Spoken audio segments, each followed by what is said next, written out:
आप देख रहे हैं संविधान और कानून SK लाइव न्यूज।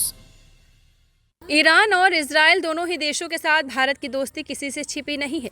दोनों ही देशों के भारत काफ़ी करीब है। इजराइल जब भारत का पुराना और सच्चा दोस्त है तो ईरान के साथ भारत के रिश्ते सबसे अच्छे दौर से गुजर रहे हैं। दोनों देशों के बीच डील्स इस बात का सबूत है कि साझेदारी को लेकर दोनों देश कैसे आगे बढ़ रहे हैं।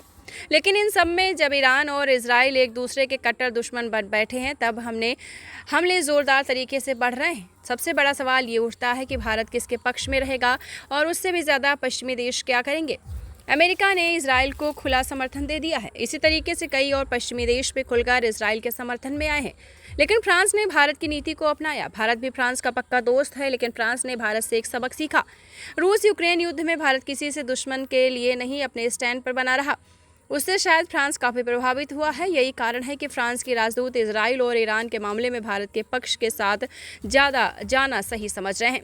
दरअसल ऐसे समय में जब पश्चिम एशिया पर गहरा संकट आया तब भारत में फ्रांस के राजदूत थियरी मैथ्यू ने कहा कि भारत की तरह फ्रांस भी नागरिक के खिलाफ आतंकवादी हमलों की निंदा करता है। उन्होंने इजराइल के खिलाफ ईरानी हमलों की निंदा करते हुए इजराइल की सुरक्षा के लिए प्रतिबद्धता दोहराई। NIO को इंटरव्यू देते हुए मैथ्यू ने कहा कि हम इजराइल के खिलाफ ईरानी हमले की निंदा करते हैं और हम इजराइल की सुरक्षा के लिए अपनी पूर्ण प्रतिबद्धता दोहराते हैं। हमारे सशस्त्र बलों ने ईरानी बैलिस्टिक मिसाइल हमले को रोकने में योगदान दिया।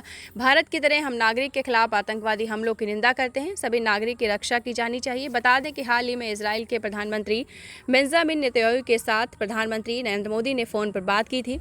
उस दौरान दोनों देशों के प्रधानमंत्रियों के बीच आतंकवाद को लेकर बात हुई। प्रधानमंत्री नरेंद्र मोदी हो या फिर भारत के विदेश मंत्री डॉक्टर जयशंकर वैश्विक मंचों पर कई बार ये कहते नजर आए हैं कि हम आतंकवाद के सख्त खिलाफ हैं।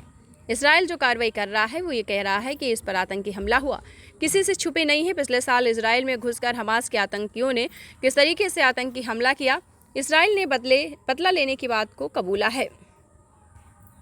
खबरों के लेटेस्ट अपडेट के लिए इसी तरह हमारे साथ जुड़े रहें और इस वीडियो को ज्यादा से ज्यादा शेयर करें।